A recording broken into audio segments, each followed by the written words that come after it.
10. Yes, sir. Oh my God. What's That going is on? not how you start a podcast episode. Yes, sir. What a yawn. I tried to do it through it. Do I it through tried to it. do it through it. And that is the work. It still works. We just try to do it through it, child. That's it. Speaking of which, for my updates, I'm learning 7th grade math. You guys have been with me as I learned the math. A couple years ago, I was learning about 5th grade math. We're on to 7th grade math. Oh my God. Do you remember Around the Way arithmetic? Yeah. We got to bring that back. Nope. I don't want to be no parts of it. This is hard because Jolie's in 7th grade right now.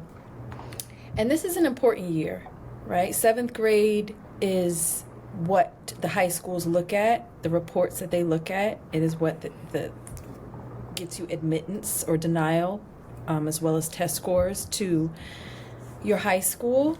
I have been paying for private school all of her education. I refuse to pay for what's wrong with you? Nothing, girl. Go ahead. I just see a little I blank thought you were spot like on trying my to tell face. me. You know that No, that it's blank me. spot's always there. I know. I got a dry patch. I don't want it to seem like I'm a bad person and not listening to you. But you aren't, and you weren't. I absolutely know.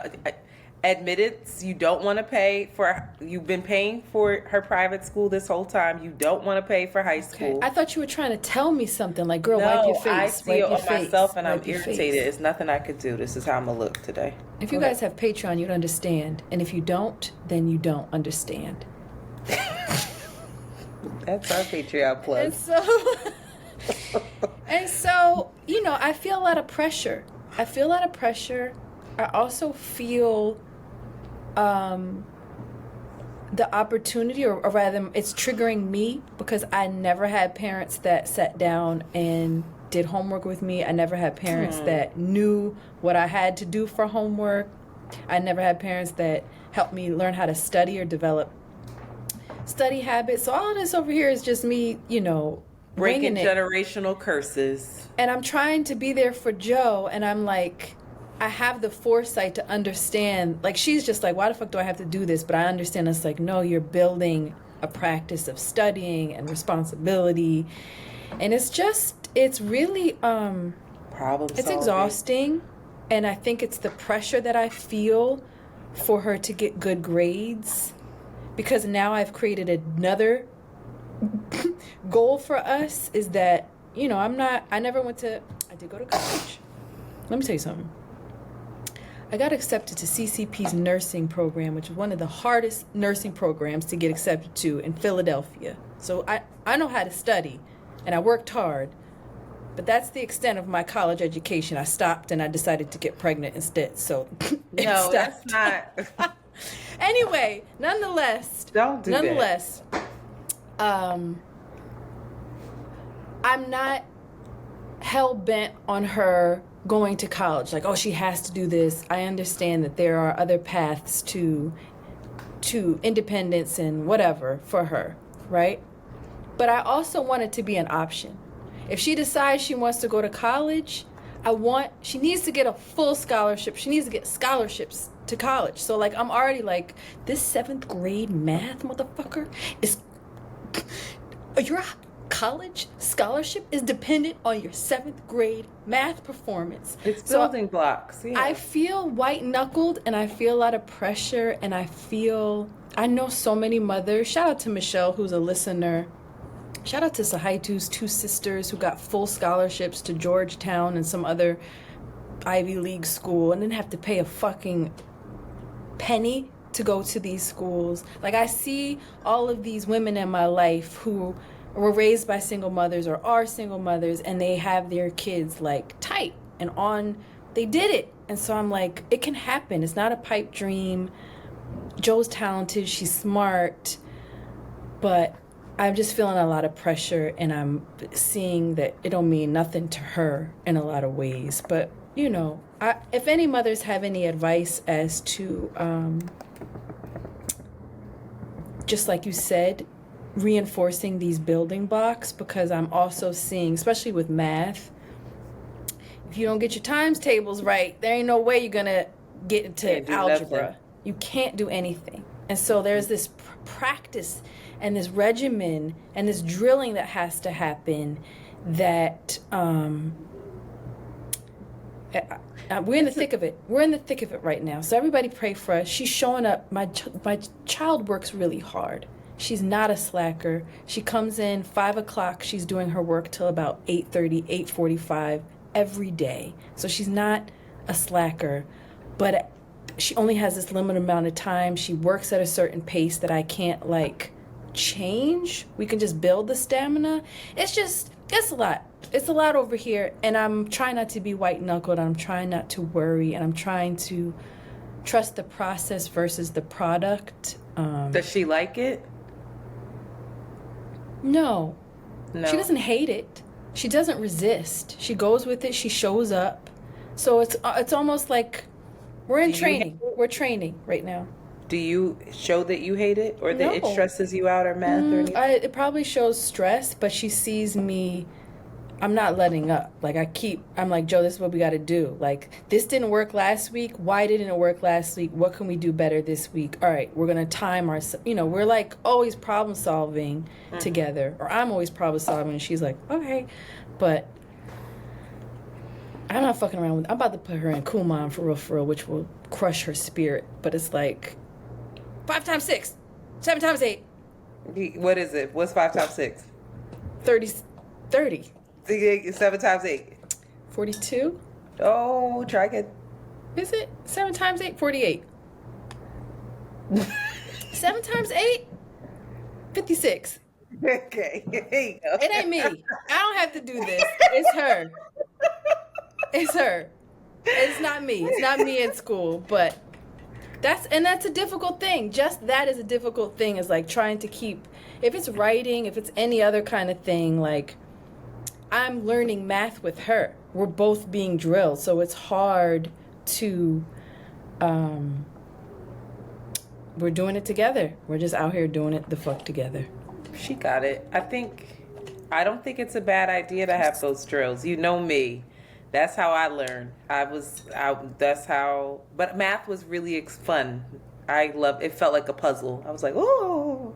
No. I was one of those dorks. Math became fun when I was taking remedial classes in college. I was like, this shit is lit. But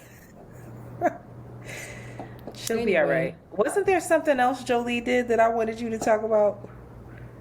That doctor? She advocated for herself at the doctor. JoJo's a hotep or like a right-wing conspiracy theory in the making type of person. We went to the doctor for her physical, and the doctor says, honestly, she on the phone right now. I don't know why the fuck she on the phone. Did she do her work? I just hear her kicking on the phone. Did she do her work, and did she pack her lunch? Do you need to take a second to ask her? That comes first before the podcast. Go ahead. JoJo? Monty, Jolie? please cut this out. Jolie?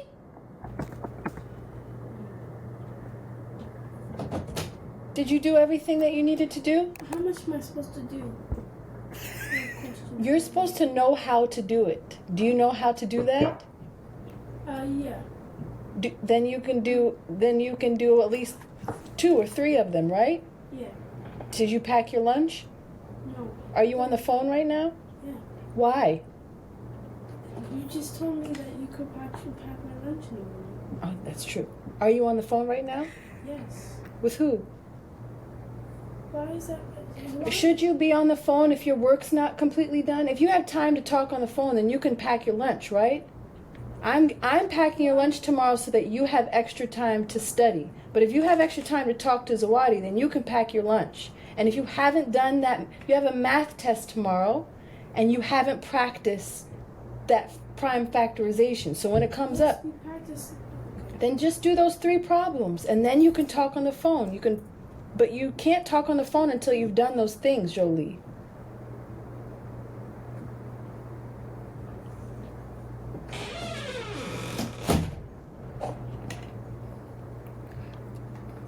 I don't know what we're talking about. Start over from her going to the doctor. She's the right wing. So I just take her to get her physical for school, and the doctor's like, he's doing his regular checkup thing at the end. He's like, "Is there anything you want to discuss or any issues?" And like JoJo's shaking her head no, but I know that there's certain things, like she has really bad allergies, cat allergies. She has allergies in general. She has like a little flare-ups with eczema. So I bring all of these things up, and so he prescribes all this medication, like 3 medications for her, Like Flonase, like an antihistamine pill to take, and some like topical thing ointment. for her skin for when she has eczema flare-ups. So we walk out of this joint. I have this bag of stuff. She looks over at me and she's like, "I ain't taking this medication. Flonase is a steroid. If my body's reacting to something, I'm going to let it react. I'm not going to try and stop it from doing its thing. I'll take the histamine pills every now and then, but I'm not... Why did you tell him that?" She got so upset. I mean, I was like, "Damn, Joe. I'm not But taking she that." sounds She's like, like "My you. eczema's fine. My skin's fine. I'm good." And I was like, "Okay, advocate for yourself." My bad. I love it. I love that because it's you. You say that all the time. Like, I don't want to numb what my body's telling me all the time. And I'm like, all right, girl, go ahead. You don't want to take this NyQuil? Say less. No, I guess it's true, but I was like, she be suffering though. I'm like, all right. He was like, "Yeah, your nose is inflamed. You have a clogged ear." Joe's like, "Nah, my body's doing this thing, son. Natural, baby. It's nature." I was like, "You want to take a little sniff of that?" She was like, she was Nope. pissed. "Why would you do that? That has steroids in it. I'm not taking that every day." She gonna be just fine, Shanti. I'm. She's gonna be just fine. That's clear about I it. have to create a mantra for her because I am stressing her out. I know that I am. I know I am. She'd be like, "This What? ain't that serious." I'm like, "Prime factorization, Joe. 7 to the 3rd power, Joe. Full scholarship, Joe." Poor baby. She'll be okay. Also, listen. Also, I was she may raised based not. off of fear, and it worked. It's shooting me in the foot now, but I got really good grades then.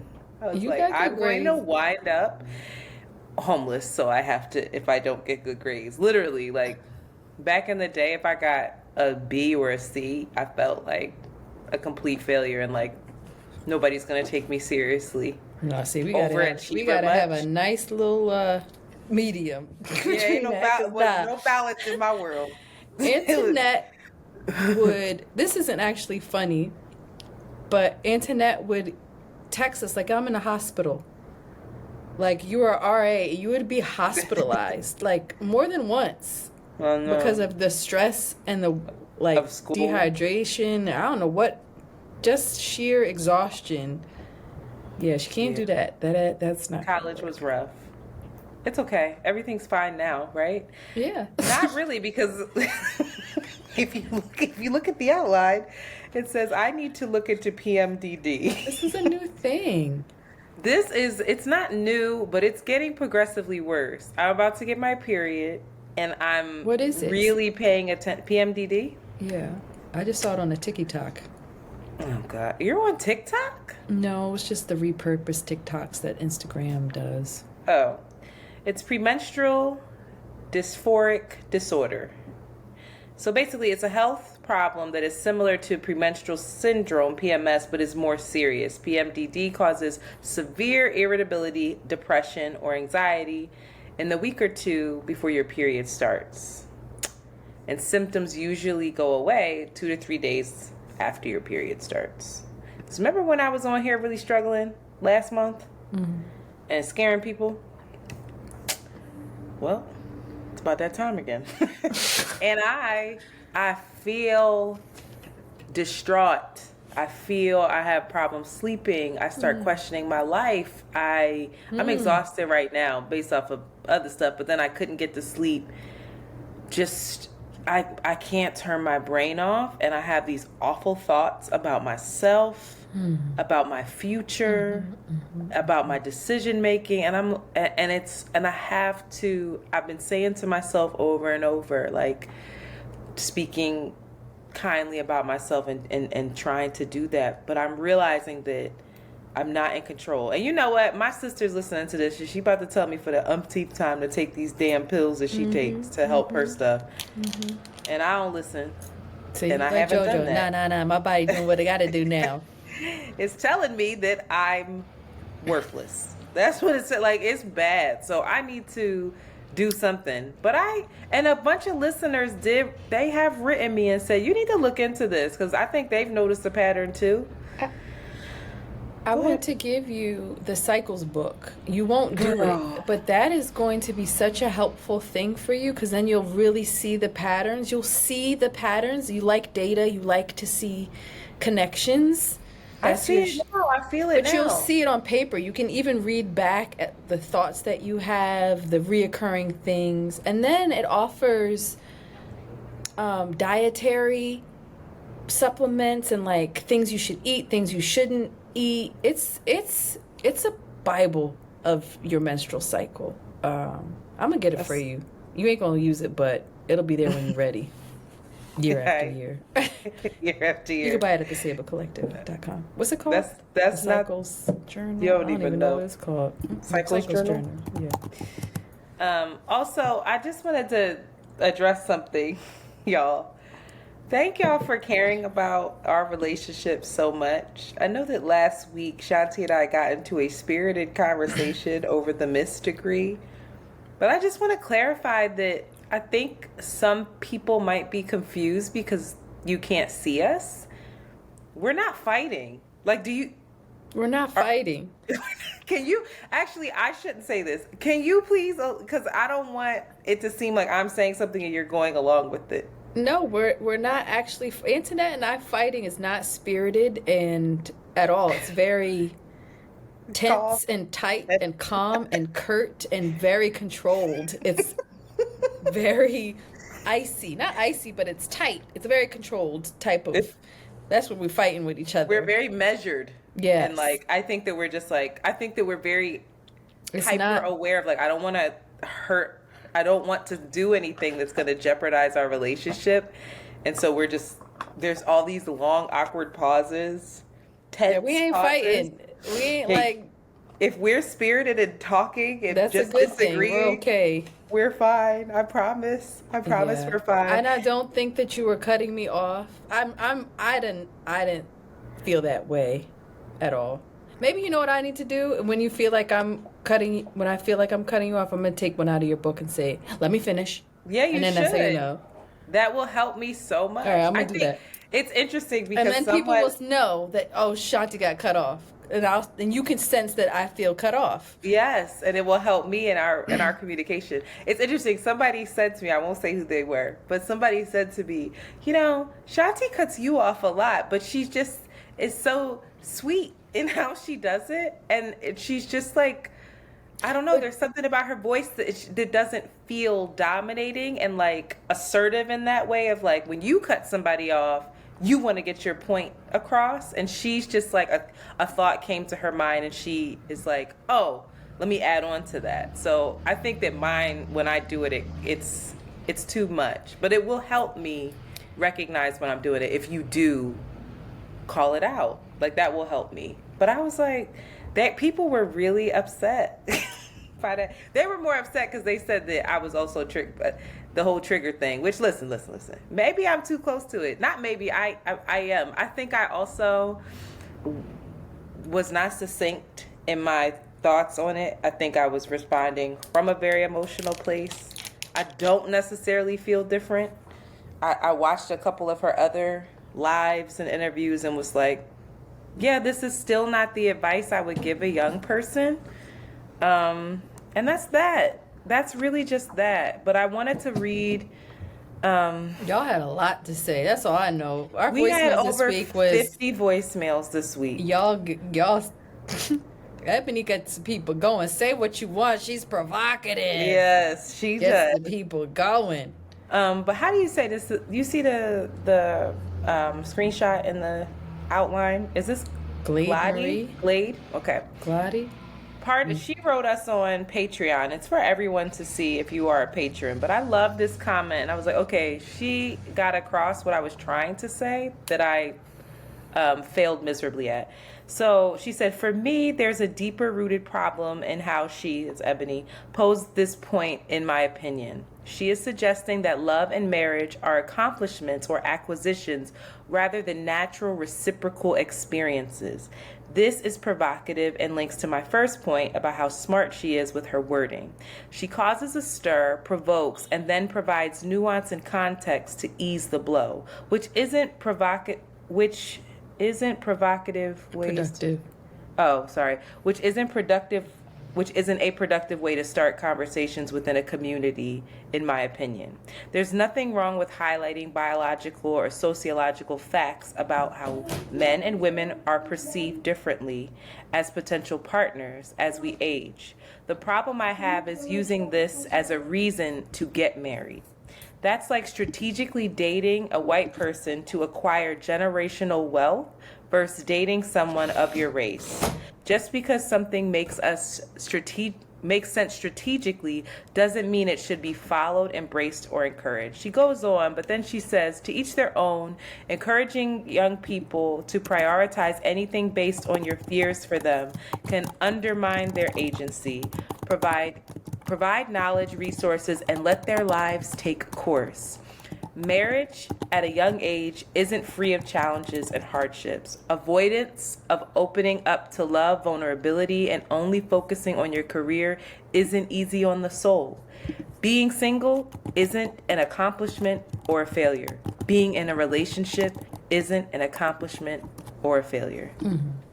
And I just thought she summed that up perfectly. So I acknowledge that I did a piss poor job in relaying how I felt, but I still think I reject that advice. And fine, it's not for me, but I truly don't think it's for any. My thing, if a young woman came up to me who really wanted that, I'd just ask her, like, why do you really want it? I just want to make sure that, What if she really wants it, though? What's Well, wrong with fine. really wanting it? I really want to be married. I want to have kids. I didn't. No. That's not what I'm saying. Anyway, I'm not bringing this up again. But yes, what the sis said is what I'm trying to say, and I'm gonna leave it at that. Not touching it. Okay, 22 minutes in, so please rate and subscribe and share around the way curls. And shout out to the patrons. Shanti, you do this better than me. Shout out to the new patrons, Leah, Glade Marie, who dropped that dissertation for us. Mm-hmm. Ashley, Nylia, Alexis, Tatiana, Andrea, and Bagby. All of these are new patrons who now have access to exclusive content on our Patreon platform, in which you can see the podcast in video form. So if you want to see us, if you want to get deeper context into our relationship, and you can see us speak to each other, so you can see that maybe we are scowling or we're smiling, or you can just see us, god damn it. So consider joining our Patreon. If you cannot afford the $5, $7, or $10 a month, I totally understand, but you can still support us by rating, commenting, and subscribing to our podcast on Spotify or Apple. You're helping us grow. You're helping us build. You're helping the community. So shout out to you. And with that, we're going to take a little breaky break. After these messages, we'll be right back. Boop. Ready? Yep. Hot shit. Insert Nelly thing here. Okay. Cleo Soul gave us another album. Did you listen? I liked it much more than the first one. Same. I like the first one too. but that didn't really resonate with you. I love this one. This was I great. like this. I love this one. Yeah, but one thing Cleo gonna do is try to convert you. Cleo loves God. She really does. I'd be like, I'm a sinner. Forgive me for I have sinned, and everything's gonna be all right. She's a bomb. She's a bomb. I really love her. She's Yeah. the bomb, and she's a bomb on the soul. But child, whatever This coach. one's called Heaven, right? Is it I don't Heaven know. or is it I Gold? think the first one is Heaven. I think I'm messing up. Go ahead. But you know, I wouldn't be surprised if she's like a Mormon or something. Gold. This is Gold. Why would she be a Mormon? She might be a Mormon. She might be a Rastafari. I don't know, but I think she got some strict. Some Two Orthodox different and strict things. over there. Is it? It's all the same. She might be an Orthodox Jew. I want to know what her, That's why she won't go on tour or give us no information about herself. because it's church. Because she's going to say, in order to come, you have to convert over to Jesus Christ, or she's going to have in the middle of the concert. She's going to, everybody, you can please stand up if you want to give your life over to Christ, and then Oh, and they pass come around. over with that pamphlet where you got to fill out. Made it. Remember when they did that at the last? Let me. Antoinette got so mad. I was like, yo, leave me alone. Antoinette said, "Not my email to God."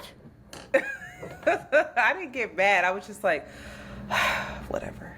She said, "Never mind." I was like, I don't live here. I don't live He here. says too many steps to God, Dale. Never mind. I cannot subscribe to God. It said No. rate, subscribe, comment, below. Share. Share. Oh God. That is dumb. That is Shut up. dumb. That's why. See, no, That's but why. somebody said that salt might be like a cult. It might be. I'm telling you, they over there doing some shit. But you know what? They're prolific. They're prolific. They just produce good music. They just have tracks after tracks after track. It is their spiritual worship. It has to I be. imagine that they're just sitting in a room. There's pillows on the floor, right? Barefoot. And they're just jamming out. And that is how it makes me think about kirtan. Oh, that's That's what it how I is. think they Yeah. create their music. No, absolutely. What is kirtan? Can you tell the people what kirtan Kirtan is like the spiritual practice of singing songs to God, about God. It's like a form of worship. It's not different from like gospel songs or music, but it's the act of making music together. And it's what's it called?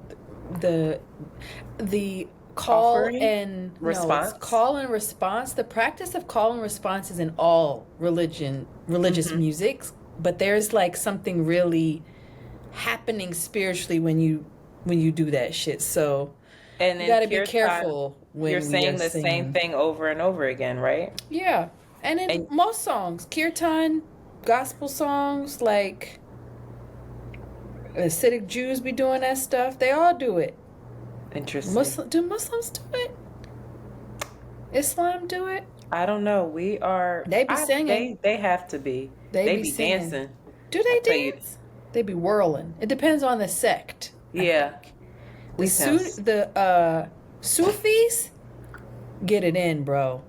They be the ones spinning. Shout out to Rumi. Not to be confused with Beyonce. Child. Beyonce. You know, she stole that name from me. I wanted to name my child Rumi if I were to ever have another one. I'm sorry. Shanti, stop. What is your next one that's outlined?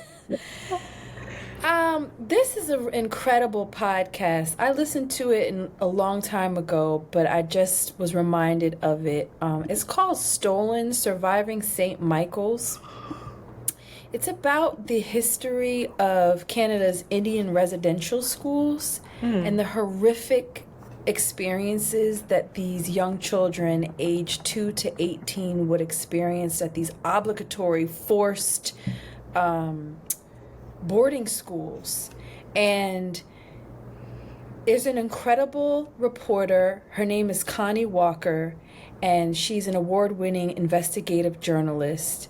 And she basically goes into her own family's experience and the Indigenous community experience in Canada with these boarding schools that have been kind of like a deep, dark secret, especially for the older generation, which led to a lot of trauma, a lot of heartbreak, a lot of continued abuse, of course, for her generation because of their trauma. But it's the traumatic legacy of Canada's Indian residential schools came to light in both U.S. and Canada national news last year when the remains of 215 children were uncovered on the grounds of Canada's Kamloops Indian residential school. So basically, these children, the Indigenous communities would have to give their children up to these Catholic schools at the age of 2, and they would be forced to live there from 2 to 18 to basically, of course, snuff out any type of culture. They couldn't speak their language anymore. These kids would be fluent in their native tongue and then forced to go to Canada, residential schools. What time period was this? 60s, 70s. Wow. I think the last one was maybe in the 80s. They're very recent. And of course, there was severe abuse going on by priests and nuns. And it's just a beautiful, heartbreaking unfolding about this experience that Connie's family has experienced, and how that the link of like her father all the way up to her and the effects of it, how it happens. And it's brilliant. So if y'all into that kind of stuff, yeah, I'm definitely gonna listen. You'll love to this. it. It's hard. It's really hard to listen to. But shout out to the Indigenous folks of Canada who are recovering and doing a lot of, speaking of spiritual work, to recover from it and get justice any way that they can. So yeah, Stolen, The Search for Jermaine. Is that what it's called? Oh my God. Stolen, Surviving St. Michael's. That's what it's called. I don't know where Jermaine came from. It was Jermaine. It was so good. Oh, you were killing it. And you had to throw Jermaine and them in here. What you got to do with it? He just caught us straight. Jermaine, mind his business. Surviving Jermaine. Damn, bro. What the fuck did he do? In other news, Beyonce's giving us a movie. Beyonce wants that Oscar so bad. She says, somebody give it to me. Whether it's for costuming, editing, sound. Somebody give me my Oscar. There's no way that these other people are EGOTs and I'm not. And I feel her. She won an Emmy? Not yet. She needs her Oscar and she needs her Emmy. She got her Tony and she has the most Grammys of any artist ever. So, I'm sure. Listen, Beyonce. I don't know how she's getting that Emmy. She gonna have to produce something. She said, "I just want to thank." She's killing me. She said, "I'm just so happy I was born, because I am here. I am healing all of you." She said that verbatim. She never said that. I just want to say. Don't do that. Don't make fun of her. Thank God I was born, because all you niggas is my sons now, and we are. But we are. That's the thing. So you can make fun of her, and now I can heal all of you. I am a God. And she is. I said, girl. I feel that we should be in this movie. Us walking in, we should be in it. We were dressed. And I feel like we're not going to be because we weren't in Club Renaissance. And we should have gotten those tickets. Yeah. I feel a way about it. We did. And I feel a way about it. Anyway, shout out to Parkwood. Get your money, girl. Beyonce, and it's such a smart deal because the movie theaters are struggling so much because of streaming. Like, movies are coming out and going to streaming platforms within a month. That never happens. The big AMC theater that was in Brooklyn just closed, child. Downtown Brooklyn, closed, gone. And she has this deal with AMC to release this exclusively in their theaters. I'm sure it'll come somewhere to some sort of DVD or something. But I wish she would have did this with Formation. I just can't believe I missed that tour. The confidence, again, she's what does she has a quote about? Only person I gamble with or bet on is myself. That's it. The confidence to know that this is going to be a sold out fucking tour, right? It's going to be an incredible tour. It's going to be wonders for the economy. And then it's going to be so good, and I'm going to make sure it's so tight that it's going to be an incredible movie that's going to drop. Right, the announcement is going to drop right after I end my tour. And all the same people still coming to see it. The confidence and the belief in herself. She's right. Y'all lucky. Listen, child. Could you imagine? The confidence. What if that was a terrible tour, or it had bad reviews, or like... She's like, wow. She's a lesson on taking risks and betting on yourself for real. Because that's a risk. That's a ballsy fucking move. Well, I think that she was gonna document it regardless. But now that it has the impact that it has, of course, she's gonna be like, watch me work. Who can we package this to? Capitalism. Lastly, I just want to shout out a Sealy Glam. Natasha. Shout out to Natasha. I wanted to make some chicken wings, some baked chicken wings, and she has a hot honey sweet chili barbecue chicken wing recipe on her website that was scrumped diddly up. And so if y'all are looking, because this is the time of year where it's just so, to me, it's just irritating to be in the house cooking. It's starting to get cold. That it's just something about it that I'm like, I don't know. I struggle with the food in the winter time, and that's the best time to cook. I know it's the best time to cook, but I'm a salad girl. I like my salads. I like chopping my stuff up and throwing it together, and I don't have a lot of time to cook. So I know like a braised short rib is amazing, right? But like I don't have time to be doing that right now. Lamb, delicious. I just don't have time for that. In the summer, in the pot, girl. No, not if you want to do it right. You gotta get short rib. You throw it in the pot. You sear it. Takes a half. Anyway, all right. I'm not home, but anyway. Shout out to Sealy Glam. She has some fire recipes on her site. She don't be eating her vegetables. The Sealy Glam cooks. Yes, the Sealy Glam cooks. She doesn't eat her vegetables. Fair warning there. I be like, girl, there ain't no vegetables on this plate. And I don't know how she stays so damn skinny. Because she be working the fuck out too. She one of them. She over there pushing the myth that you can have it all. I don't know if we can trust her. She in the Matrix. She one of the what do they call her? She's an Anderson. She has it all. She got the husband, the big ass house, the baby. She got white furniture everywhere. It's clean as fuck. Big ass windows. Child, don't play with me. Oh, but she is that what they're called? That's what we got to start calling them. Anderson. I call them Blavity Blacks, but maybe I'm being elitist. What was that character's name? Hello, Neo. I'm going to move along because we're 40 minutes in. Politics as usual. Wow. We're supposed to have some sort of sound bite there now. I will find it for you, Monty, and send it your way. Similar to the hot shit sound bite. All right, I have these big plans to talk about this Amazon lawsuit, and every week there's a bigger story, and I can't. So hopefully next week things would have calmed down, but we're not going to get to that. We have to talk about Kevin McCarthy. I would like to say this was predicted here on the Roundaway Curls, that he was going to be ousted. And y'all, for the first time in American history, the House has voted to kick the Speaker of the House out of their role, basically pausing all government work in the House because you can't do anything without a speaker. And not to mention Republicans are on a week-long break. They say, yeah, we're going to vote you out and we're going to take a break. Shout out to your tax dollars for our...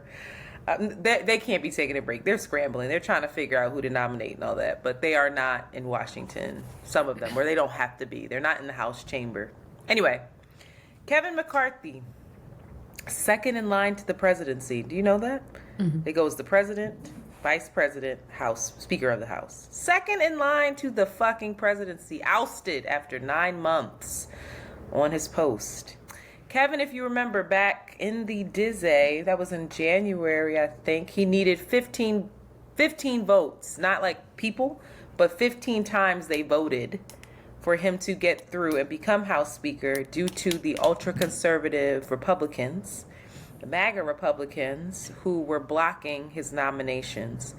To be clear, these conservatives are the very, very right-wing MAGA. I'm talking about Marjorie Taylor Greene, Matt Gaetz, like these folks who were just like, they believe in all things Trump, okay? So McCarthy, he has cozied up to Trump, all right? To be very clear, he's not anti-Trump by any means. The two were close allies during the Trump White House years. McCarthy would later say, though, that Trump bore responsibility for the January 6th Capitol riot. But then he also defied a subpoena regarding January 6th. That committee wanted him to come speak to them. He refused to go. He voted to overturn the election. And then he flip-flops every chance he gets on Trump, but he still like cozies up to him. And he also went down to Mar-a-Lago to take a photo op with Trump just to show that he was, still by his side. So he's just somebody that no one trusts, no one on the Democratic side, no one on the Republican side, because he's wishy-washy in that way. But Republicans, to remind you, have a very, very slim majority in the House. And a part of that slim majority is that MAGA right-wing group, right? So in order to win the vote, he had to make certain concessions to them in order to even get in. One of them being the thing that ended up being the nail in his coffin was that only one person could call for a motion to vacate. So that means if one person out of all 200 and some said, you know what? I don't like what you're doing. I'm going to call for a motion to vacate, and we all have to come together. Why would he do that? Because he wasn't getting through. It was 15 votes. 15 times they voted, and there was no government happening. And that makes the Republican Party look, you have to realize, when that happens, it airs your dirty laundry to the public. It shows how fractured your party is. It shows that Kevin McCarthy is weak. He cannot get his base to rally around him. He can't get everybody on the same page. Say what you want about Nancy Pelosi. She had her little brush it up with AOC and the squad where they were like coming at her a little bit, but her people fell in line. Like, that was it. It was like, this is how we're voting. And she also was someone who had very slim majorities in the House. And she got her shit done. Whatever stuff she had going on in the background, she whipped those votes and she got people in check. She was able to give a little, get a little, whatever it was. Yeah, she was able to compromise. So he agreed to that. Everyone knew that was a terrible idea. Okay, so fast forward to now. I'm sure that you saw, many people saw that, we were in jeopardy of the governmental shutdown, right? And governmental shutdown is like a very big deal. It causes a lot of financial strain. Like, it's not just this thing that's like, oh, the government shut down. It's like people aren't getting paid. People don't know how they're going to eat. And it's really awful for the economy. And it's like it's disarray, honestly. So MAGA Republicans were standing 10 toes down during those negotiations. And the governmental shutdown is always, the looming shutdown is always around balancing the budget. We're this much money in debt, we're this, we're that. Republicans are very conservative with how they want to spend money. Democrats tend to spend money, but also spend money on things that are necessary. So I see arguments on both sides that are valid. But basically, there has to be negotiations put into place. You have to work across the aisle. MAGA Republicans, so they came up with a bill, they came up with a budget. The MAGA Republicans were not with the shits, mostly because there was money in there for Ukraine. They are like, hell no, we're not giving Ukraine any more money. we need to fix stuff at home, which we'll get to later, because that argument is not actually, in my opinion, the most sound argument on a global political landscape, and I have something to play for that later. But basically that's what they were saying, and they were refusing to allow this bill to move forward. There were other stipulations in there, but Ukraine is like a big sticking point, but there were definitely other stipulations. And in every bill they try to like undercut and throw like abortion stuff in there that has nothing to do with the bill, but both sides of the aisle do that on bills. Okay. So everyone thought, you know what, Kevin McCarthy has never put the country first. He's going to let the government shut down because there's no way he's going to go against this MAGA right group, because they've told him, if you do this, we're going to call a vote to vacate you. And Matt Gaetz was heading this up. Matt Gaetz and Kevin McCarthy have some beef before, because Matt Gaetz was also brought up on like some investigations for I think it was child. I wish we had a producer to fact check this. There was some sort of sexual misconduct. Oh. It was like a ring, I think. A ring of sex ring? It was like sex trafficking, something like that, but he wasn't found guilty. It was like weird. I don't know all of the facts, but they have static over that because Kevin McCarthy was very outspoken about that. And they just don't like each other. There's reports that they were screaming at each other behind closed doors, that they weren't getting anywhere. They're tweeting at each other, bring it on, like days before this happened. Just childish nonsense. So, to everyone's surprise, Kevin McCarthy did actually do what was best for the country. He negotiated with the Democrats and kept the country open, and there was money for Ukraine in that bill. Well, it doesn't keep the government open. I think I said the government open only for another 45 days until they need to really balance the budget. It was just a stopgap, because if any party that shuts the government down, it looks so bad. Like that has a ripple effect on voting, and voters get pissed. And so that's a losing approach for any party that has to do that. And Kevin McCarthy knows that, so he, did this very shocking thing where he actually did what was best for Americans. So then Matt Gaetz brings this vote to the House floor. The vote, you have to realize, on the House floor, both Democrats and Republicans are voting. So, fucking Paul McCarthy, I think he thought that some of the Democrats were going to cross the aisle and vote yes, keep him in. The Democrats did not do that. The Democrats Kevin McCarthy. I said Paul McCarthy like the fucking Beatles. Kevin McCarthy, sorry. McCartney. I can't say it. Kevin McCarthy thought that they were going to do this. They didn't do it. They left him out to fucking dry. And I think for good reason. We'll get into that because I have clips. I think that they did the right thing. It was interesting. There's a lot of Democrats who are questioning that. And I'm like, they're like, now we're not getting anything done and government is so messed up. And I'm just like, I'm sick of Democrats playing nice in the sandbox. That's why they can't get their messaging together. That's why you have to show this dysfunction at some point. And yes, we might suffer. And yes, people are getting paid to do no work and it's just chaos and we look stupid. And funding is, we have less than 45 days until there's another possible government shutdown.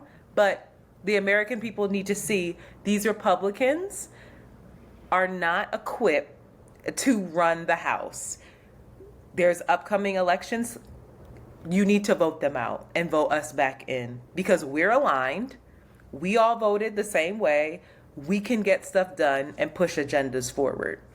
That's the point of that. But I have real rationale as to why, and I'll play that clip in a second. So anyway, the vote comes down. 8 Republicans vote against him. that's enough to oust him, which is wildly terrifying to me, that the second in line to the presidency can be ousted by his party, the party that he has over 200 people supporting him, 8 people, because they are MAGA Trump supporters, cause this kind of chaos because he needed a Democrat to come over, and they were like, no, you made your bed, lay in it. So now, instead of McCarthy blaming those 8 MAGA Republicans, he's still so in bed with Trump, he's blaming Democrats. He's saying that Democrats allowed disarray because they are playing politics. They could have easily kept him in, and they could have found a solution for the next budget, and he would have worked with them and all this bullshit. And it's like, bro, your party did this. We didn't call the vote. Like, we didn't call the motion to vacate. We are aligned with Hakeem Jeffries, the minority speaker. That's who we want to be the House Speaker. That's who our leader is, period, point blank, period. And when he reached out to you, you gave him nothing. Hence the clip that I'd like to play, because this is very important information, because I'm sick of hearing that the Democrats should have. All weekend, knowing that this moment could come. And a number of Democrats made the argument that perhaps Kevin McCarthy is better than any of the alternatives that Republicans could offer up.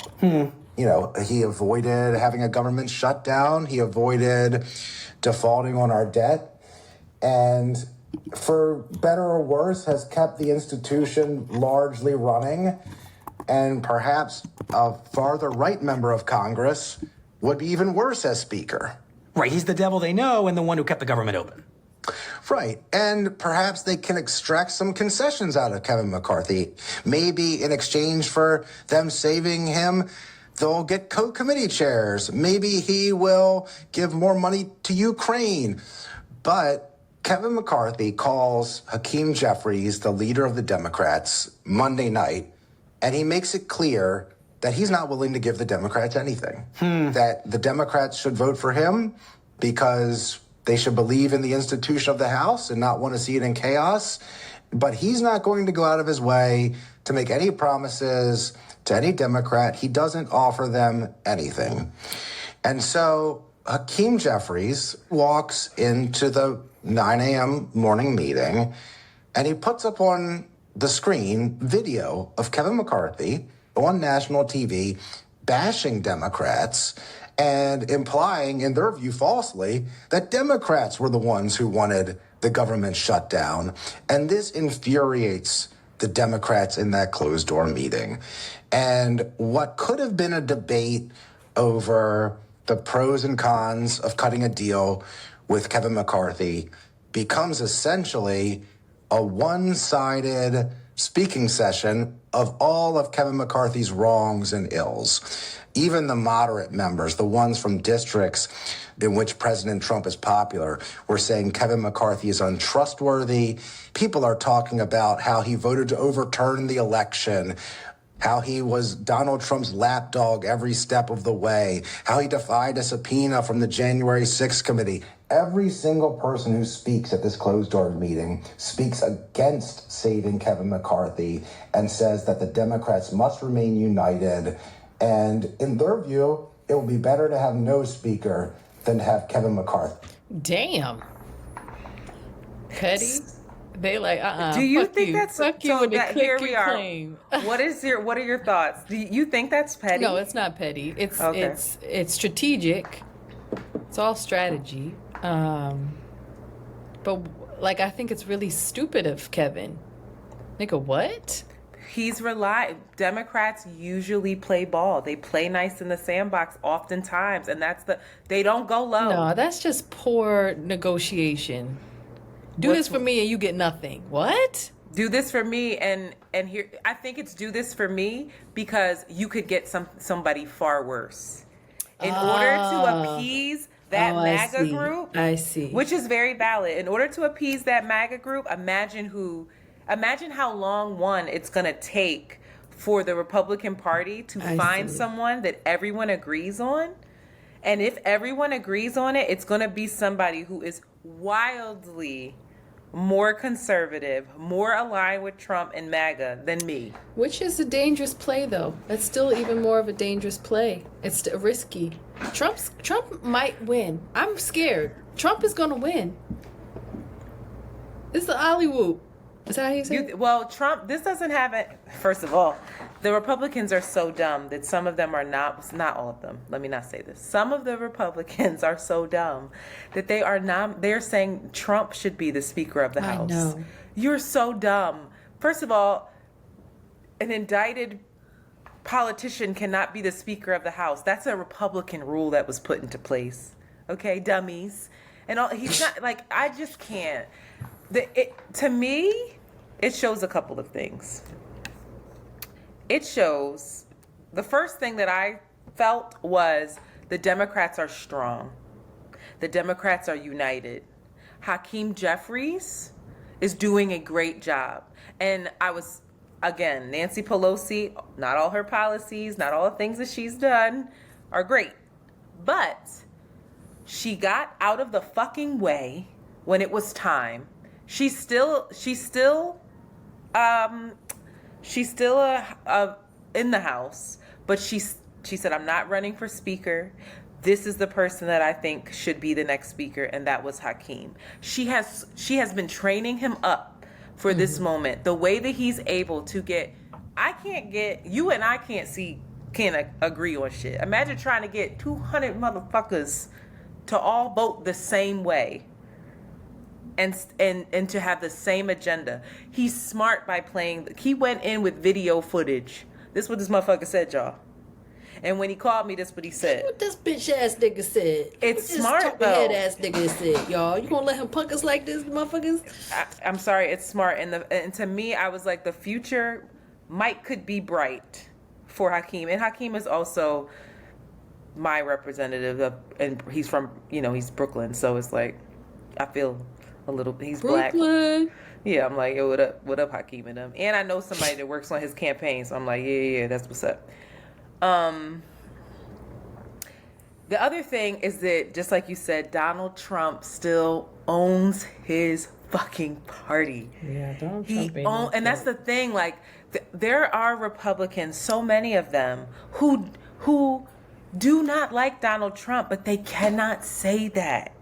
They are so terrified to move against him because the way the checks and balances work within this political structure and system, we're being exposed. He's exposing us. Like, I was terrified that, 8 people could block money to Ukraine. 8 people can stop the House from functioning because they are Marjorie Taylor Greene's, Lauren Boebert, Beetlejuice bitch. Are you kidding me? Like, this is where we're at. I was just like, we're fucked. We're fucked. This is nuts. And now, like, Trump is, and this is a whole another aside, but Trump is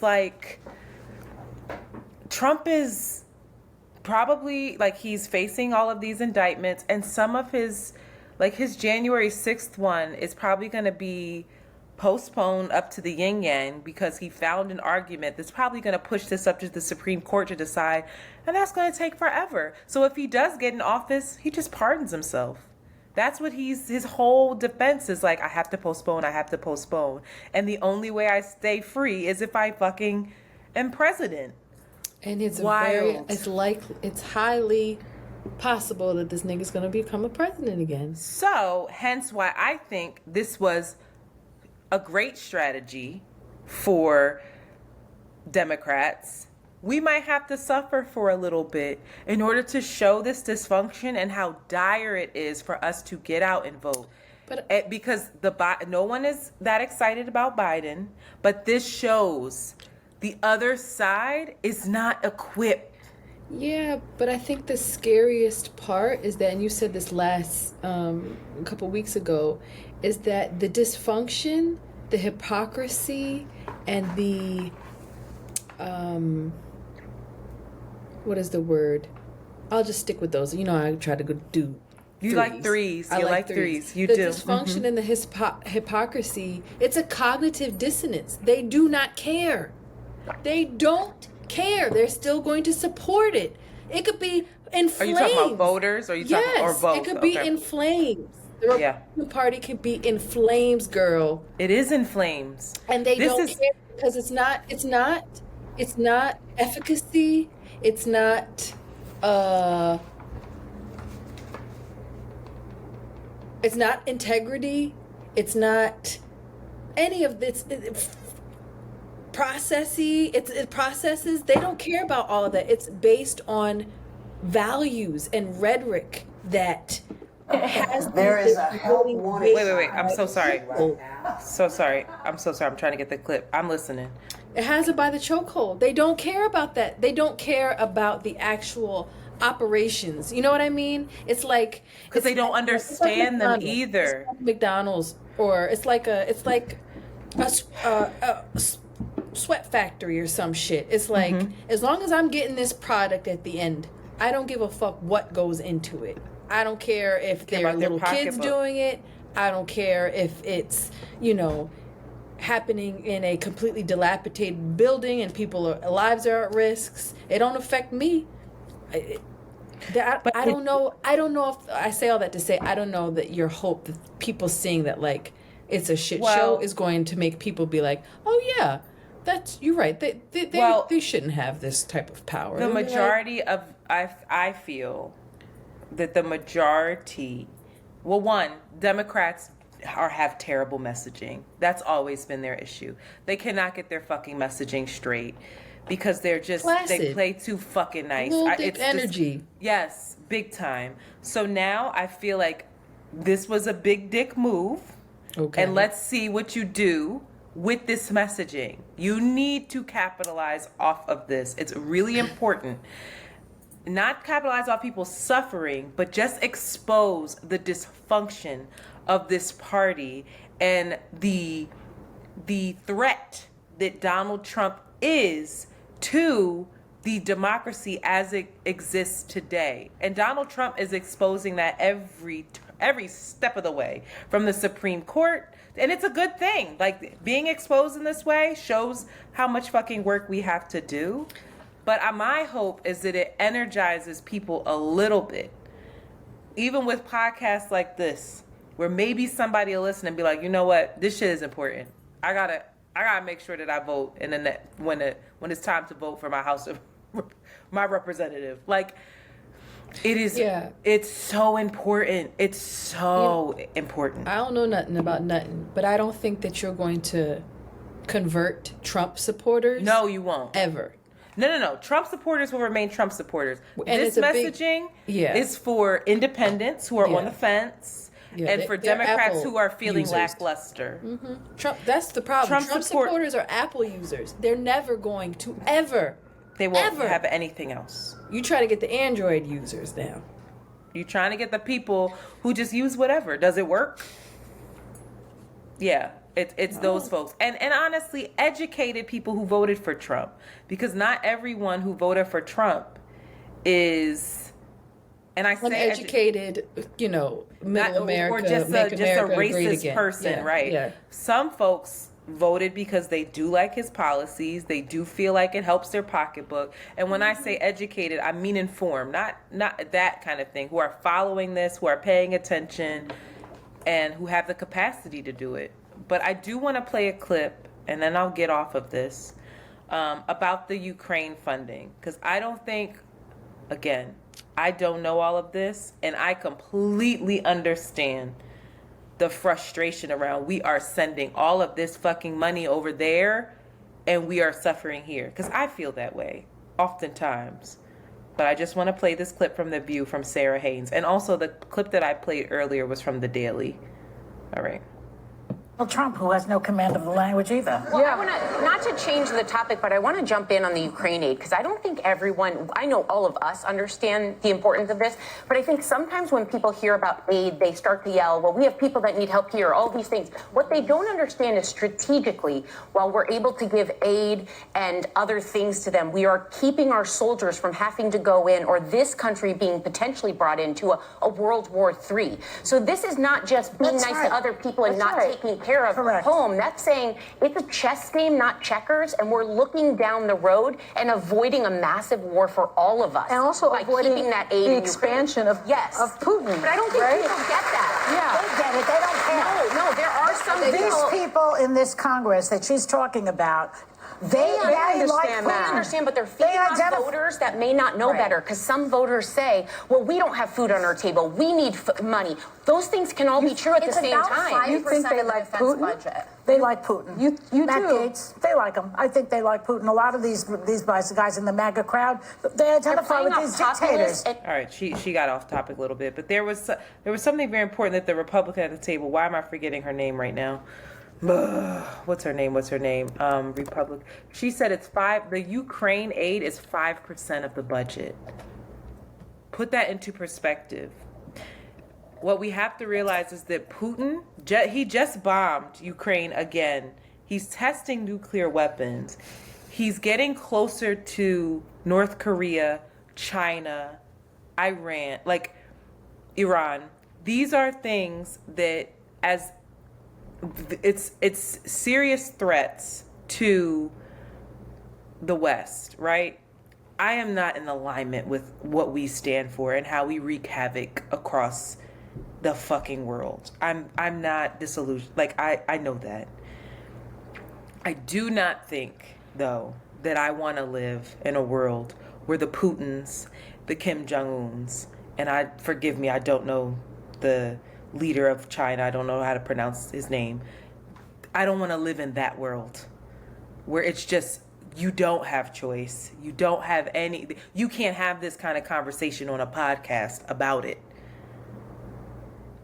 And so I always am met with this conflict of I know what this country is. I know that we are fucked up. And I know that sending money over there is a proxy war. And that can't be the answer. And then I'm also met with, I'm terrified. And I'm not smart enough to understand what is the answer then. With this Putin, China, Kim Jong-un threat. Because if Russia invades Ukraine and wins and takes it, China invades Taiwan. And now we're all in it. Here comes the war. That's it. If China wants to invade Taiwan, China's going to invade Taiwan. Yes, but what I'm saying is that they've already said, if they're successful in that just gives them even more ammo because they're building their strength. Yeah. I don't know. I don't know either. I wish we had somebody who knew more. I just don't like. Anyway, we are too deep into it. But I hear you. I agree. I hear you. I don't know. I'm not saying it's the right thing. I don't fucking know. It's not the right thing. It can't be. No, it's not the right thing. I don't know what the right thing is. But it makes sense. If you were in Babylon. So if we're in Babylon, then let's fucking play. It's the next chess move, right? Yeah, but it's all based in, terror. What? Terror, I think. Terror? Yeah. Yeah, it's a hellscape. It's a capitalistic hellscape, and we got to maintain it by any means necessary. Right. So, shout out to America. It's not just us. Really quickly, I don't want to get super I wanted to talk about this, but we're behind. I'm sure everybody saw this clip of the Philly biker. Yes, I think Do you want to talk about this? Go ahead. No, you can, but this is important because also put some respect on Philly's name as well, okay? Yeah, of course. Philly, it made me really sad to see this. So there was a biker who I don't know. The biker has been identified as Cody Heron, 26 years old. They're outside of City Hall, which is primetime downtown Philadelphia, which is wild. A whole bunch of bikers. They're at a red light. Apparently, the biker, Cody, and a woman, Nikki Bullock, she had her 2 children in her car along with her girlfriend. They were seated in their respective vehicles, but they had a dispute about changing lanes, whatever, some sort of interaction happened. And video footage emerged of Cody, this biker, a man, jumping off the motorcycle, proceeding to jump on the back of her car and kicking in and breaking the back rear window until the glass shattered. Her children were in the back seat. The woman, Nikki, jumps out of the car, confronts him. Cody while he's getting off the car, a gun falls out of his pocket, or his waistband. He picks it up. Nikki comes out to defend her family, challenging this asshole. And he points the gun at her and headbutts her. And she just stands there, doesn't run, doesn't cower, just stands there and leans up against the car in a matter of it looked like she was just kind of whatever. You gonna do what you do. It ain't nothing I could do at this point. But she doesn't back down. She doesn't back down. No, she stands there. She pushes him. She did push him, but after the headbutt and the gun point, she just leans against the car. But she doesn't back down on him. Okay, so this goes all over social media. It brought tears to my eyes to see it because it made me so sad. It made me think about how Amanda's always yelling at me because in New York I beep a lot. And so when I go home, I beep. And she's like, you cannot do that here. Do not beep at people here. Just wait. She gets so upset. I'm like, what? So anyway, Cody has been identified. He's charged with possession of, a gun, recklessly endangering another person, yada, yada, yada. Cody was identified because there was a slew of people calling into helplines and tip lines to give up his identity, which made me really happy. I saw an interview with the woman, Nikki, who said the only thing that saved her children from having glass all over them was the fact that her windows were tinted. So that when it was kicked in, there was a thin layer of something blocking that glass from her babies. I don't know. There's questions here. What were your emotions watching the video? How would you respond if you were a bystander? You're a mom. You live in Philly. If JoJo was in the car, and Philly has rallied around her. They've donated a lot of money. They replaced her glass. They found him. He's under custody now. Yeah, Philly showed up for real. For real. It was disgusting. It was disheartening. It was scary. Yeah. I would not have done what Nikki did if my kid was in the car. If a nigga is kicking in my back window with his feet, I'm good. You're not, I cannot. I ain't getting out and bucking up with you. No, I probably wouldn't have either. I might have bucked up before he got on the car. Him, nah. That could have gone so many ways. That could have gone so many ways. He could have killed her. She could have killed him. She could have had a gun in her car. He busts out. The anger that flares up. Somebody busts out. And if she had a gun on her, the fuck are you doing? I will kill you. That could have gone so many different ways. I thought she was going to drive off and speed away. But I think the thing that made me so enraged and sad was when he pointed that gun at her, and after he headbutt her, how she just sat back on that car and was it wasn't a submission, but it was a submission, not to him, but to the situation, and a preparedness of, here we are. This is what it's going to be. It was just this. It was almost as if it wasn't a shock to her. And it made me so sad. Like, what? There was no fear. And like, I get that we're celebrating, and I'm sure she was terrified, but I get we're celebrating that, but the way that she was kind of glossed over and like resolved and like, this is what it is. This is Philly. This is the circumstance. Made me so uncomfortable. I'm saying there's something about an environment where if you're that resolved, and it's not just Philly, it's a whole bunch of places, but this happened in Philly. So I'm saying in her mind, it's like, see this shit, hear about this shit, kind of shit all the time. Shit happens in the city all the time. That's across the country. The world. Yeah, that was terrible. And the people walking around, not people walking around, the niggas standing around watching. The other bikers. Watching. Bro, what the fuck? Chill.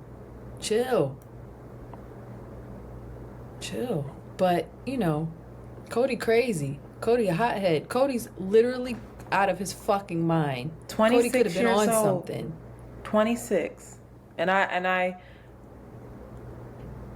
Something right with Cody in the deepest way. For you to kick in. Jumping on a car. Just angry, jumping on top. Out of control. Possessed. And your 2 babies are in the back seat. No, I mean, and they're I would young. have drove off. I'd have been driving. 5 and 2. I would have hit somebody. The fuck you? Right when that nigga started jump on my car, I would have drove. Yeah, she stood. Her impulse was to stand her ground. We're gonna fight. Like, but there were unless I had a also gun. people in front of her. I don't know. There was a car in front of her. I don't know if she had the ability to. I don't know, but who knows what could have happened. I'm not happy, but thank God that it unfolded the way that it did unfold, because that could have gone so many ways. That could have ended in death so easily. Yeah. For a lot of people involved. For a lot of people involved. But shout out to Philly for showing up. Shout out for hopefully justice to be served now that he is been locked up. Well, he's got to be. I mean, I think he'll be found guilty, but I don't know what you do for a child 5 and 2 and how you explain that. Children. And I mean, again, it increases the cycle of like, all right, when that type of shit happens, I've done the same kind of glazed over, the same kind of like, I don't know how to describe it. Nervous system, like, I did this before. My body is used to this. She literally sat back on that car and crossed her arms, like, that's the shit you see in the movies. Or maybe she wasn't scared. She had to, like, how? It felt like Snoop. It felt like The Wire. It felt like, all right, well, this the game. This what it is. Mm-hmm. That is heartbreaking. Anyway.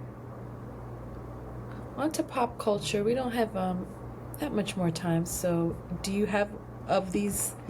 We're definitely not going to get to all of these. Well, we had some delays that we'll have to take out, so I think we're a little less than what we are. I think we got a half hour in us left. That was not 15 minutes worth of talking to Joe. That was like 2 minutes, girl. It's not just talking. Girl, if you can't just talk. Monty, cut this out. I just don't want. I don't want to do all of these. That's for sure. You pick it. Go ahead. I don't know who Terrell. You start this. I don't know who Terrell Owens is, so you can talk about. You can kick it off. Terrell Owens played for the Philadelphia Eagles. Shame on you. Why? He was Shanti was a wide receiver here who played in the Super Bowl game hurt with screws in his foot for us, even though we lost. But Terrell Owens is Terrell, you know? Terrell is Terrell. And wow. Terrell is someone who has gotten himself in a lot of media trouble. I actually think he gets a bad rap. I don't think that he's as bad as everybody tries to make him out to be. But that could be an unpopular opinion. I'm about to get my ass eaten alive. But Terrell was talking to Chad Ochocinco, also someone who troubled past and also a wide receiver. Didn't play with the Eagles, but They were just chatting it up on, I think it was Live. And Chad is starting to do like a nightly recap thing with Shannon Sharp, who, just so y'all know, liked one of my tweets today. My claim to fame, Uncle Shay Shay liked a tweet of mine. And he has an amazing interview with Marshawn Lynch. You should check that out on Club Shay Shay on YouTube. But anyway, they're both trying to get into this media world, as everybody is now that everybody can have a microphone. So Terrell was talking to Chad, and he said, my thing now is because I know that there's a stigma that stereotypical of athletes, you know, to go off and make money and date the opposite color, well, the opposite race. But for me, where I am, it's not even about color. It's not even about race for me. And then he goes on to say, for me, it's about somebody that I can have chemistry with, who has good energy, and I have a good vibe. That's where I am. And then Chad's like, well, why do you date white girls? Yada, yada. Anyway, basically, I don't feel like reading this verbatim because they can't even talk. This is important. He said, my first experiences with black women growing up wasn't good. When I started dating white girls, my first experience was when I went to college. I tried to date some black girls when I was in college, but they did not like me. I was skinny. I was scrawny, Johnson said. And apparently... No, Terrell said that. Excuse me. Terrell said, insinuating... He said to Johnson, insinuating that, you know, black girls didn't fuck with me. Now I'm hot, they all on me.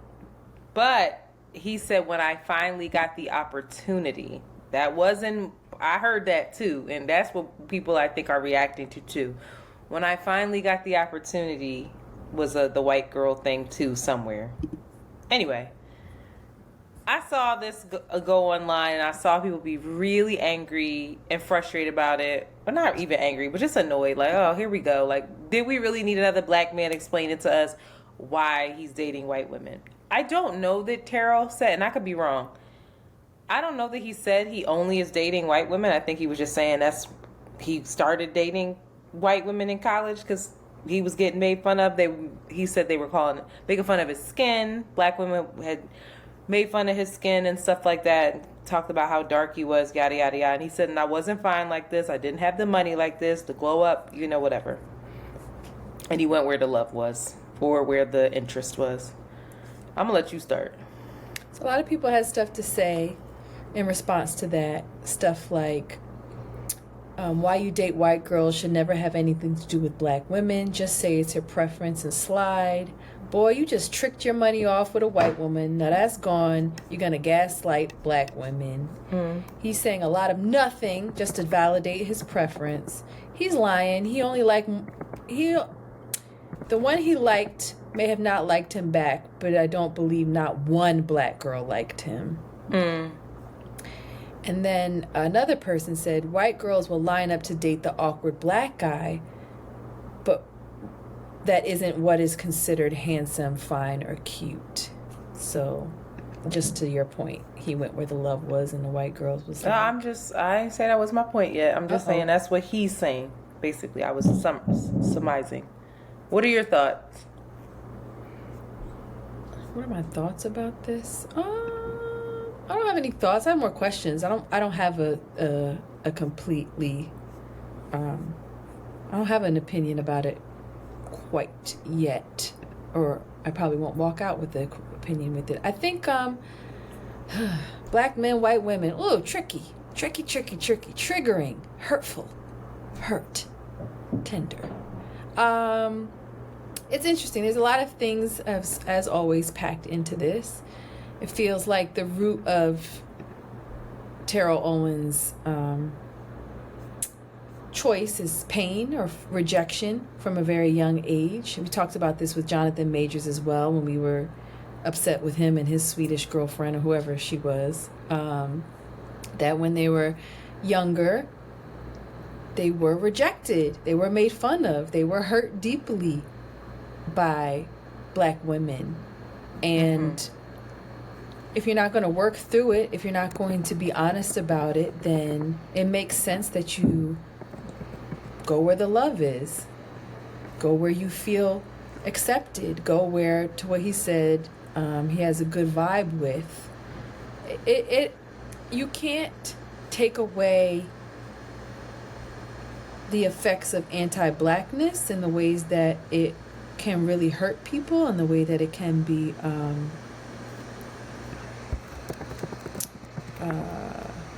what's the word? The way then you become a perpetrator or perpetuator of it as well.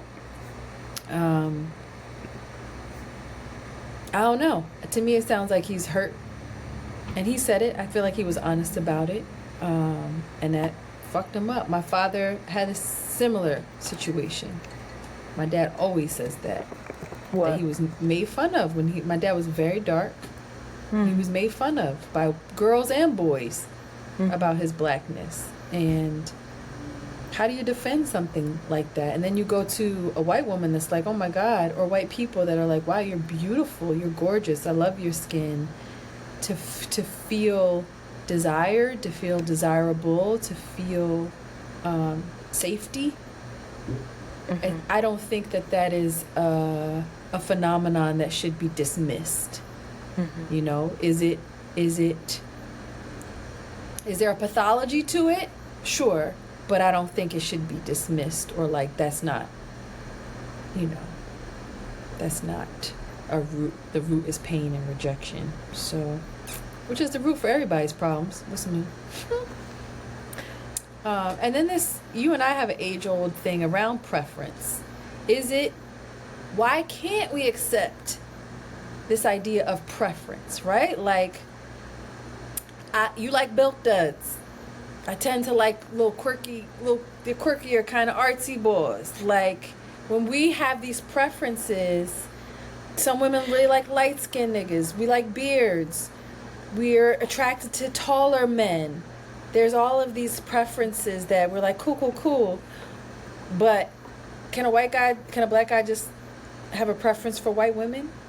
Can white women I'd say no. Sorry. Let's talk about it. So, one, it's not lost on me that we're two mixed race black women with white mothers talking about this, right?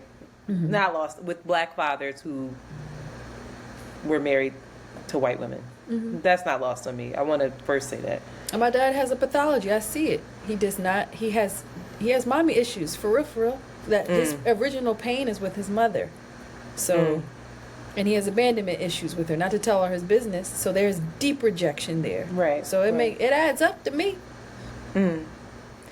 I think for Terrell specifically, I don't think this is fair because while he might have had a tough time dating, and I think, let me finish my thought. While he might have had a tough time dating black women in the past, he's been linked to many black women. So that's first and foremost. Before we have this uproar where we're tweeting somebody and, you know, they're trending and they're on all of the social medias, you know, from Sanaa Lathan, Lisa Leslie, Jessica bitches. White, Vivica Fox, Damn.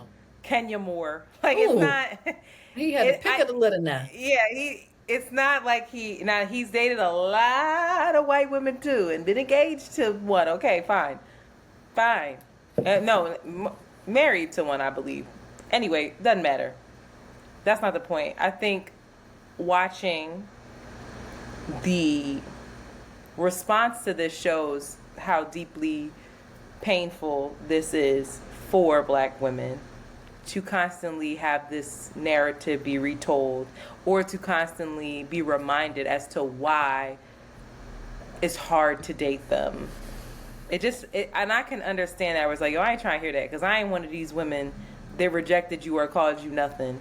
And you have a certain platform and you have a certain platform, you have a certain influence and other people hear this and heard you, but guess what? A lot of these other guys who have money and affluence and status, that's not why they're doing that. So That's not why they doing that. That's not why they're dating white women. That's how I'm just saying that this is what I saw and heard and read. I'm not saying this is me. So I can understand that, right? I also think it's unfair for us to invalidate his experience. That's a real one. Because there is a real conversation to be had around rejection and how that can influence someone. Rejection from certain communities if you don't fit that mold. We always talk about how, being black is not a monolith, being a woman, a man is not a monolith, all these things. So if you're in a community that you don't feel good in, and you feel that rejection, but you feel exalted in another community and and tokenized, I'm sure, in a way,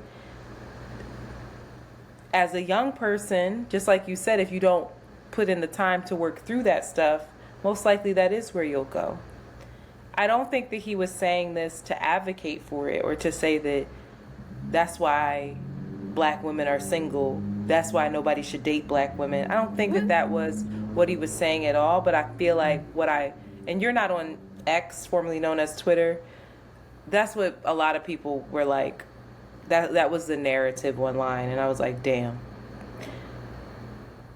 I don't think that, for me, if I hear that someone exclusively dates, even for myself, I've been questioning myself. Why do you exclusively date black and Latino men? Latino? I had a Who you couple date as Puerto Rican? Couple sprinkled in there now. What? There's a couple as a younger person. Now don't do this.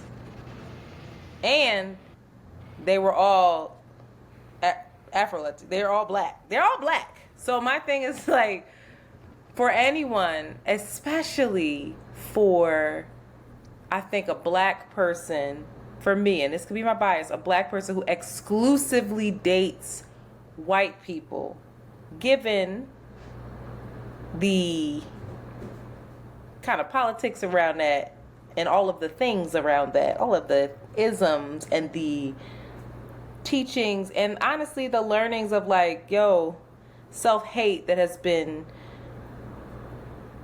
intentionally infused into black and brown people by white folks, that don't sit with me right. That is like, don't love it. White women who date exclusively only black men, don't love it. I'm like, is it a fetish thing? What is this? Like, what's this?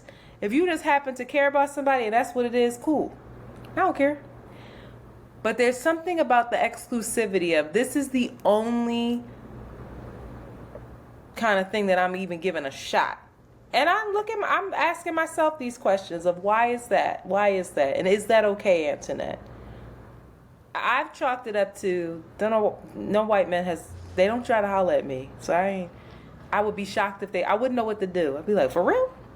Huh? What kind of music we gonna listen to? What kind of music? Like, it would just be like, oh, what's up? Like, what? But I can't lie, I'm not gonna try to figure it out right now. But I'm just gonna be honest and say I don't like the exclusivity. Sorry. I think like if my dad would have married another white woman afterwards, I'd have looked at him crazy. I'm like, bro, what's up? Or if all the women that he dated after my mom would have been white, I'd have been like, and I would have said something. So you think that there's something inherently indicative of a deeper psychoses in interracial dating? I don't or think serial interracial dating. Interracial does not just mean black and white. Now, if anybody dates a white person, I think if you only exclusively will date a white person, and if you're a white person that only exclusively dates out of your race, then something. Not out of your race, black men specifically, black. Oh, you think it's just a white? It's a black, fetish. It's a white black thing. Sadly, a little bit within my small brain, that's what bothers me. I'm not saying that this is real for other people. I'm saying when I see it, I ask myself a question around it, and I have a bias. And it doesn't mean that this is true, and I'm clear about that. But I know my knee-jerk reaction is that's interesting. But do you have that same energy for black women who serially date white men? Yes. Who only date, not serially date. I'm talking about they say I only date white men. Not give white men a try. They fun. I have a thing about black women who say ain't no good black men out here, fuck them. Like we on to the next. I'm dating white men now, exclusively. Huh? I don't like it. That exclusivity bothers me. But I also think that I feel like that's a little too polarizing, because I think the context of culture and where you grow up, and to his point, who you vibe with, who you share culture and community with. If you're a white girl that grew up in North Philadelphia and you grew up around black people, and that's where you find safety and community, and you shared values and aesthetics aside from that makes completely sense. Yeah, you're probably going to be dating exclusively black men or people that have the same type of culture as you. If you're Asian and you have the same phenomenon that happens, if you're a black person in middle America, Arkansas, I don't know where Arkansas is that in middle America? Anyway, and where you grew up and the language, the nuances. Yeah. You throw your ass in like North Philadelphia, you can be like, yo, I don't connect with this person. I don't understand you. Again, I'm not saying that it's right. I'm not saying that it's right. I'm saying that's my bias, my initial bias. I'm open to you. If I see that and I'm like, oh no, she just grew up, this is what it is. Then I'm like, whatever. Honestly, like I can get over it. I'm just saying my knee-jerk response is, okay. I ain't never seen you. It's like there was a fine black man, right, that we were both like, ooh, on the internet. And when I went to his Instagram, Chestnut? No, you need to leave. How old is that young man? Dick. I love that boy. You really are. I'm on his top. I'm on Shanti, his bumper, baby. Let me finish. You are, yo. Oh my God. We went to his page and he was just surrounded around nothing but white folks. The only person that was not white on his page was his daddy. And there was a bias that came out of me of, interesting. That's interesting. It's off-putting to us, but to him, that's where he feels safety and comfort. I'm not saying he's bad. I'm just saying I'm literally talking about my bias. Yeah. That's all I'm talking about. I'm not saying that he's bad. I'm not saying he's not well within his right to have whatever fucking friends he wants. Somebody could look at me and be like, this white girl, where this girl always posted her white ass mom, and in her profile picture, she got fucking Ghanaian clothing on with braids. Bye, girl. Easily they could, and I understand it. I'm just saying that like it takes self-awareness for me to be like, to look past it, and like I keep saying like to look past it and to investigate and observe. Yeah, I feel this. I mean, a part of me feels the same way, but I think it's. But when I see Katie from Arkansas, or if Taylor Swift only dated black men, I'd be like, bye. Sorry. I would be so irritated. What does it? We don't have time for this, but I wonder what is it indicative of? That she's fetishizing them. That he's in a sunken place, he's in denial, that he hates. Who is he? Who's the whoever? he? Whoever. Oh. If he's only dating Becky, does that mean he's in the sunken place and he's in denial? Or does he feel he's being true to where he feels safe and feels comfort and feels camaraderie? What if she is very, very attracted to black men? Like, she can't help it. Because, goddamn it, who wouldn't be? They fine as fuck, okay? Fine. When it comes to, if we're going to go back to genetics, okay, we're going to go back to our inherent desire to copulate. What's the word? I gotta go. Our inherent desire to the strongest survive, to, evolutionarily have a stronger offspring. You gonna go to the nigga that's the fastest, the strongest, the biggest, the most physical powers is like on 100, and that's the black man's body. Like, black people are strong and physically. Is that only superior. Wait? Is that only even no, that just made me uncomfortable? Why? I know because that feeds into the narrative of this black buck, of this No, it black. doesn't. Yes, it does. No, to me, I think to me it because does. of black men's bodies and physique and their capability to handle labor, white people then, not labor, but being strong, white people then use that to their advantage and was like, I'm gonna make you work. Like, the indigenous people of this land, they tried to enslave them and work them. They could not handle the temperature. They could not handle it physically. They were getting sick. When the disease came, they brought Africans over and they physically could handle the labor. Of course, folks died. Of course, it's not like they're meant to work and they're meant to fuck and they're meant to be used for that. I think it's the white colonization that made that perverse. But like, and what I'm saying is, you looking a Taylor Swift being attracted to only black men based off of that. Let me finish. Based off of that thinking makes me uncomfortable. No, I'm not saying it's. What if it's not her? What if it's actually she's just physically? If we are, it's subconscious. No, why not? It makes me uncomfortable. I'm sorry. I'm just telling you what it does for me. Because you're looking, because we are seeing that through I'm saying it's very difficult to separate it. It's very difficult to separate it. You can't separate it. It's too tender. It's too hot. So then why are we doing it? There's no point in separating. Can I finish what I'm saying? Can I finish my point that I'm trying to make? Go ahead. You're right. Go ahead. I'm saying, what if they are inherently, physiologically, biologically, and I'm just giving for theory, right? I'm not saying that this is how we all operate, but like also, we're mammals, we're animals. Yes, the fuck we do at some level, right? If there is, my genetic disposition is to have children with the strongest, with the best of the possible selection. I am attracted to a certain physique. I want a strong, big, big, strong, athletic build. It is black, right? Though. That's what you're saying. Maybe, right? And if we're looking at the range of bodies, maybe she's just inherently, as most women are, to a stronger physique. You don't want a weaker, less powerful genetic makeup. You just don't. So I don't know.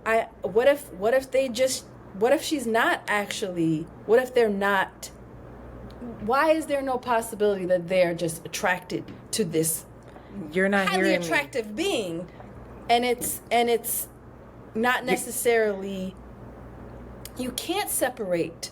You're can't separate the history. I'm not saying that there's no possibility. I'm saying it makes me uncomfortable. My bias. It makes me uncomfortable.